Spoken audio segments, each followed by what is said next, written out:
अब आते हैं अपने क्वेश्चंस की तरफ। फर्स्ट ऑफ ऑल यहाँ पे विच of the following statements about non verbal communication is not true. अच्छा, जब आप कम्युनिकेशन करते हो ना तो दो बेसिक तरीके होते हैं, वर्बल एंड नॉन वर्बल। दोनों में क्या डिफरेंस होता है? ओके, वर्बल बेसिकली ये होता है कि जहां पर आप ना बोल के वर्ड्स के थ्रू दूसरे को बताते हो, ठीक है, कम्युनिकेट करने की कोशिश करते हो, तो वो वर्ड्स दे के ही अगला बंदा उसको समझने की कोशिश करता है, ये वर्ड्स सुन के वो उस कम्युनिकेशन को समझने की या मैसेज को समझने की कोशिश करता है। नॉन वर्बल कम्युनिकेशन बेसिकली क्या होता है? नॉन वर्बल में ये है कि आप फॉर एग्जांपल अपने एक्सप्रेशन से, बिना कोई वर्ड बोले, अपने एक्सप्रेशन से या अपने जेस्चर से या अपने टोन ऑफ वॉइस से या अपनी साइलेंस से, इस तरह से आप कम्युनिकेट करने की कोशिश करते हो। फॉर एग्जाम्पल बच्चों के साथ होता है, अगर अब्बा से नाराज़गी हो गई है, ठीक है, तो अब्बा कोई बात भी करेंगे, बच्चे आगे खामोश बैठे रहेंगे, ठीक है। अब ये क्या है? एक सिग्नल है कि भाई हम आपसे नाराज़ हैं, हमने बात नहीं करनी। तो ये क्या है? नॉन वर्बल कम्युनिकेशन होता है। इसमें वर्ड्स के अलावा कोई भी चीज़ जो है वो इसमें ऐड हो सकती है, एक्सप्रेशंस हो, आपके जेस्चर्स हो, आपका टोन ऑफ वॉइस हो, साइलेंस हो, कुछ भी हो। अब टोन ऑफ वॉइस जो है ना, हमारे जो पाकिस्तानी या इंडियन पेरेंट्स होते हैं ना, उनका सबसे बड़ा वेपन होता है, ठीक है। अब मुझे याद है जब मैं छोटा था, अपने पेरेंट्स से पूछा करता था कि अच्छा मैं ये काम कर लूँ, ठीक है, तो मेरे पेरेंट्स गुस्से में ना, जब उनको होता था कि बच्चे ये काम ना करें, तो मना करना होता तो ये नहीं कहते थे आप ये काम ना करो, ठीक है, तो वो ये कहते थे कि अच्छा आप ये काम करना चाहते हो, आप कर सकते हो। तो वो इस तरह ना, एक टोन ऑफ वॉइस उनकी ना गुस्से वाली होती थी, सख्त वाली।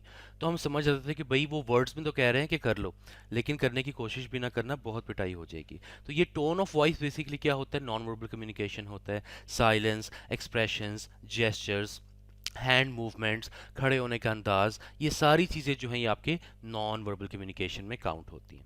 अब क्या होता है? अक्सर ये होता है, प्रॉब्लम यहाँ पे आती है, और ये बहुत कॉमन इशू है कि अक्सर लोग जो है वो वर्ड्स में एक बात कर रहे होते हैं, लेकिन उनके एक्सप्रेशंस जो है ना उनके वर्ड्स के साथ मैच नहीं कर रहे होते। ऐसे लोगों को हम कहते हैं कि लेस एक्सप्रेसिव है, या उनके जो नॉन वर्बल क्यूज है ना वो बिल्कुल उनके वर्ड्स के साथ मुताबिकत नहीं रख रहे होते, ठीक है।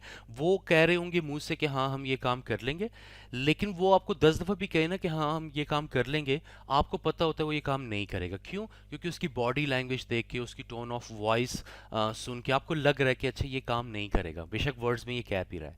तो नॉन वर्बल क्यूज जो है ना वो सबसे ज्यादा स्ट्रांग होते हैं, इवन आपके वर्ड से भी ज्यादा नॉन वर्बल क्यूज स्ट्रांग होते हैं।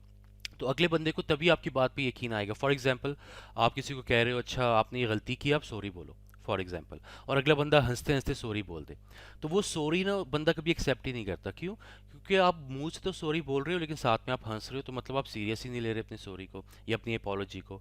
तो ये क्या है? नॉन वर्बल क्यूज जो है ये ज्यादा स्ट्रांग होते हैं वर्ड से। अच्छा, अब यहाँ पे क्या है? विच of the following statements about non verbal communication is not true. पहले, non-verbal cues can be used to reinforce और undermine spoken messages। ये तो बहुत ही ज़्यादा ट्रू है। क्यों? आप जिस तरह के नॉन वर्बल क्यूज दोगे, उससे आपके वर्ड्स की या तो इंपॉर्टेंस बढ़ेगी या उनकी कम हो जाएगी, दोनों ही हो सकते हैं, ठीक है। अगर आपके एक्सप्रेशंस आपके वर्ड्स के साथ मैच हो रहे हैं तो आपका कम्युनिकेशन ज़्यादा मीनिंगफुल हो जाएगा। लेकिन अगर आपके वर्ड्स या आपके एक्सप्रेशंस आपस में मैच नहीं हो रहे, तो आप जितने भी अच्छे वर्ड्स ले लो, वो जो है आपके जो कम्युनिकेशन में कभी भी मीनिंगफुल नहीं होगा। जैसे हमारे पॉलिटिशियंस होते हैं, हमारे बड़े फेमस पॉलिटिशियंस हैं, वो कहते हैं कि एक धेले के करप्शन आप साबित कर दो तो मैं सियासत छोड़ दूंगा। अब वो इस तरह के वर्ड्स यूज़ करते हैं, ठीक है, लेकिन उनके एक्सप्रेशंस देख के बंदे को लग रहा होता है कि साफ झूठ बोल रहा है। तो ये क्या है? बेसिकली नॉन वर्बल क्यूज जो है ना वो आपको ज़्यादा बताते हैं। इसके बाद, people pay less attention to non verbal cues than to what is being said. People pay less attention to non verbal cues. अब इसमें ये कह रहा है कि लोग जो है ना वो नॉन वर्बल क्यूज को कम अटेंशन देते हैं और वर्ड्स को ज्यादा अटेंशन देते हैं। ये बिल्कुल ट्रू नहीं है, इट्स एब्सोल्युटली फॉल्स। क्यों? क्योंकि जब भी आप किसी के साथ कम्युनिकेट करते हो ना, लोग आपके चेहरे को देखते हैं, लोग आपके एक्सप्रेशंस को देखते हैं, लोग आपकी बॉडी लैंग्वेज को देखते हैं, और उससे अंदाजा करते हैं कि ये बंदा जो वर्ड्स में कह रहा है ये सच कह रहा है या नहीं कह रहा। अच्छा, छोटे बच्चे होते हैं ना, उनमें बड़ा कॉमन मसला होता है। छोटे बच्चों से ना, वो मासूम होते हैं, उनसे झूठ नहीं बोला जाता। अब वो कोई गलती भी करके आ जाए ना, तो पेरेंट गुस्से में होगा, तो वो पूछेगा बच्चे से आपने ये किया है? तो वो मुंह से तो बोल रहा होगा कि मैंने नहीं किया, लेकिन उसकी बॉडी लैंग्वेज, उसका रंग जो है वो येलो हो जाएगा, फक हो जाएगा, इसको कहते हैं उर्दू में रंग फक होना। उसका रंग फक हो जाएगा, गला उसका खुश्क हो जाएगा, ठीक है, और उसकी आंखों में परेशानी आ जाएगी। वो ऐसे एक्सप्रेशंस, इतने एक्सप्रेशंस दे देगा कि वो कहता रहे हजार दफ़ा कि मैंने नहीं किया, लेकिन पेरेंट्स को पता चल जाएगा कि इसी ने किया। तो ऑब्वियसली नॉन वर्बल क्यूज जो हैं वो बहुत ज़्यादा स्ट्रांग होते हैं वर्ड से, क्योंकि जब किसी इंसान ने झूठ बोलना होता है ना, तो वर्ड्स में झूठ बोलना आसान होता है, लेकिन एक्सप्रेशंस भी झूठे बनाना, बॉडी लैंग्वेज भी झूठी देना, ये ज़रा ज़्यादा मुश्किल होता है। और जो प्रेसिडेंट्स वगैरह होते हैं ना, ये जो इंटरनेशनल मीटिंग्स वगैरह में जाते हैं, तो जब ये इंटरनेशनल पर्सनालिटीज़ जो हैं ये आपस में बैठते हैं, जैसे यूएस का प्रेसिडेंट या पाकिस्तान का प्राइम मिनिस्टर, जब ये आपस में बैठते हैं, तो लोग जो है ना, इनकी बॉडी लैंग्वेज को बहुत ज़्यादा ऑब्जर्व करते हैं। पिछले दिनों मुझे कुछ याद है, कुछ सालों पहले नवाज शरीफ साहब उस वक्त सिटिंग पीएम थे, एंड वो गए थे उस वक्त के जो प्रेसिडेंट थे, आई थिंक ट्रम्प था उस वक्त, ट्रम्प से मिलने गए थे यूएस प्रेसिडेंट से, नहीं सॉरी, बराक ओबामा था उस वक्त प्रेसिडेंट, तो उनसे मिलने गए थे। अब क्या हुआ था, नवाज शरीफ हालांकि वो बहुत सीजनड पॉलिटिशियन है, बहुत सीनियर पॉलिटिशियन है, लेकिन उन्होंने क्या किया होता, हाथ में पर्ची पकड़ी हुई थी और पर्ची को देख के वो पढ़ रहे थे।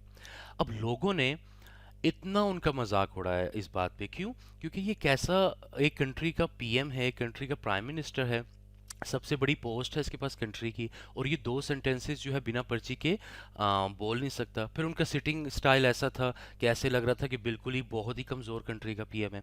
तो ये सारी चीज़ें जो है ना, ये बहुत काउंट होती हैं। सो नॉन वर्बल क्यूज बहुत ज़्यादा कंसिडर होते हैं एज कम्पेयर टू वर्बल। इसके बाद ये बी तो है, ये एब्सोल्युटली फॉल्स है।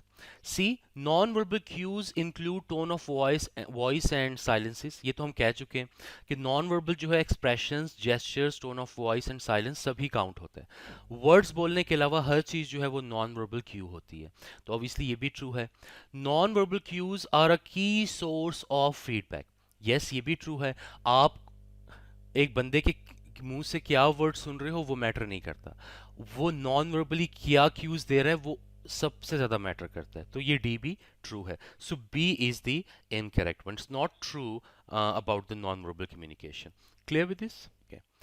इसके बाद according to Levitt, which of the following communication pattern is the fastest in terms of problem solving? For example, एक टीम हम ऑपरेट कर रहे हैं जिसमें 10 12 या 5 6 बंदे हैं, वो एज अ टीम काम कर रहे हैं, बीच में उनका एक सुपरवाइजर या टीम लीडर है। अब ऑब्वियसली वो काम कर रहे हैं तो उनको प्रॉब्लम्स आएंगे, जब प्रॉब्लम्स आएंगे तो एक दूसरे से कम्युनिकेट करेंगे। तो कम्युनिकेशन में कौन सा जो तरीका है या वो सबसे बेस्ट है प्रॉब्लम सॉल्विंग के लिए? पहला तरीका होता है लेविट के मुताबिक, एक होता है सर्कल। सर्कल में क्या होता है, सर्कल क्लॉकवाइज भी चल सकता है और एंटी क्लॉकवाइज भी चल सकता है। अब इसमें ये बंदा है ना, ये सिर्फ इस बंदे को कम्युनिकेट कर सकता है, और ये बंदा जो है ये या तो इसको कम्युनिकेट कर सकता है या इसको कम्युनिकेट कर सकता है। अब फॉर एग्जाम्पल, इस बंदे ने अगर कम्युनिकेट करना है इस बंदे के साथ, तो सर्कल में ये पॉसिबल नहीं होता। अब इस बंदे के साथ कम्युनिकेट करना जरूरी है प्रॉब्लम सॉल्विंग के लिए, बट वो नहीं कर पा रहा, तो ये क्या है, ऑब्वियसली ये एक प्रॉब्लम आएगा। तो यहां पर ये फास्टेस्ट तरीका नहीं है। क्यों? क्योंकि ये बंदा अपना प्रॉब्लम बताएगा इसको, और ये जाके बताएगा इसको। एक तो ये मसला होता है ना कि एक मुंह से बात निकले, फिर दूसरे मुंह में जाए, फिर तीसरे मुंह में जाए, तो वो बात कुछ की कुछ बन जाती है। एक तो ये मसला होता है। ये बंदा जो है ये एक तरह से कम्युनिकेट करेगा, ये दूसरी तरह से कम्युनिकेट करेगा, तो वो प्रॉब्लम शायद या मिसअंडरस्टैंडिंग, ये प्रॉब्लम ज़्यादा ही होगा, कम नहीं होगा। फैमिलीज में बड़ा होता है, ठीक है, कि एक बंदे ने कोई बात की होगी, उसने मजाक में की होगी, दूसरा बंदा वो बात सुनेगा, जाके तीसरे को बताएगा कि उसने तुम्हारे बारे में ये बात की है। अब उसने मजाक में की होगी, लेकिन वो उसे कहेगा कि उसने सीरियस बात की है, वो लड़ने के लिए उससे घर पहुंच जाएगा। तो ये बेसिकली क्या होता है, ये सर्कल में इस तरह के प्रॉब्लम्स होते हैं। चेन में क्या होता है, चेन एक तरफ से चलती है, ये बंदा इसको कम्युनिकेट करेगा, ये इसको और ये बंदा इसको। अब अगर इस बंदे को कम्युनिकेट करना है, तो यहां पर बीच में कनेक्शन नहीं है, तो ये बंदा वापस उसको कम्युनिकेट करेगा, ये इसको, और ये बात यहां तक पहुंचेगी। अब ऑब्वियसली 5 बंदों या 4 बंदों के बीच में से बात गुजर के इस तक पहुंच रही है, तो जो इस बंदे ने कहा होगा वो कंप्लीटली एक शायद डिफरेंट तरीके से वो बात इस बंदे तक पहुंचेगी। तो ये क्या है, ऑब्वियसली प्रॉब्लम ज्यादा ही होंगे। वाई में क्या है, दो सुपरवाइजर हैं फॉर एग्जांपल, दोनों मिलके इसको इंस्ट्रक्शन दे रहे हैं और ये जो है इसको इंस्ट्रक्शन दे रहा है, तो ये क्या है, डाउनवर्ड चल रहा है। फिर यहीं से अपवर्ड कम्युनिकेशन भी हो रहा है, ये बंदा इसको कम्युनिकेट करेगा और ये बंदा इन दोनों को कम्युनिकेट करेगा। अब इस बंदे ने अगर कुछ कम्युनिकेट करना है इस बंदे को, तो ऑब्वियसली वो नहीं कर पाएगा, तो उसकी वजह से क्या होगा, प्रॉब्लम सॉल्विंग नहीं हो पाएगी, इश्यूज बढ़ेंगे। व्हील जो है, व्हील में एक सेंटर टीम लीडर या एक जो मैनेजर है वो सेंटर में आ जाता है। अब ये चारों लोग उसके इर्द गिर्द काम कर रहे हैं। अब इस बंदे ने अगर कुछ कम्युनिकेट करना है इसको, तो ये डायरेक्टली इसको कम्युनिकेट करेगा और वो इसको करेगा, तो ऑब्वियसली कम्युनिकेशन जो है वो बड़ा फास्ट हो जाएगा। ठीक है, ऐसा नहीं है कि 5 बंदों के गुजर के बाद दूसरे बंदे तक आ रही है, सिर्फ एक बीच में रिस्पॉन्सिबल बंदा है, ये बंदा इसको कम्युनिकेट कर रहा है, ये इसको, सारे सेंटर बॉडी को कम्युनिकेट कर रहे हैं और सेंटर बॉडी जो है एनालिसिस करके फिर इनको रिकम्युनिकेट कर रहा है। तो व्हील, अब यहां पर 4 ऑप्शन दिए हुए basically, Y, circle, chain and wheel. तो ऑब्वियसली इन चारों में जो हमने डिस्कस किया है अभी तक का, व्हील जो है वो प्रॉब्लम सॉल्विंग में fastest way of communication channel है। इससे ज्यादा नेटवर्क भी होता है, बट नेटवर्क जो है वो यहां पर ऑप्शन नहीं है। नेटवर्क में क्या होता है, डायरेक्ट कम्युनिकेशन होता है हर तरफ से। ये बंदा अगर चाहे ये इसको भी कम्युनिकेट कर सकता है, इसको भी कर सकता है, इसको भी कर सकता है, इसको भी कर सकता है। तो सबसे fastest as per the Leavitt model, सबसे फास्टेस्ट तो नेटवर्क होगा। नेटवर्क के बाद जो नेक्स्ट फास्टेस्ट है वो व्हील होगा, उसके बाद वाई है, चेन है एंड सबसे कम जो है वो सर्कल है। तो ये बेसिकली क्या है, अगर नेटवर्क होता है इस ऑप्शन में तो नेटवर्क ठीक ऑप्शन होता, बट नेटवर्क नहीं गिवन, तो नेटवर्क के बाद जो सेकंड फास्टेस्ट है वो व्हील ही है। Clear with this?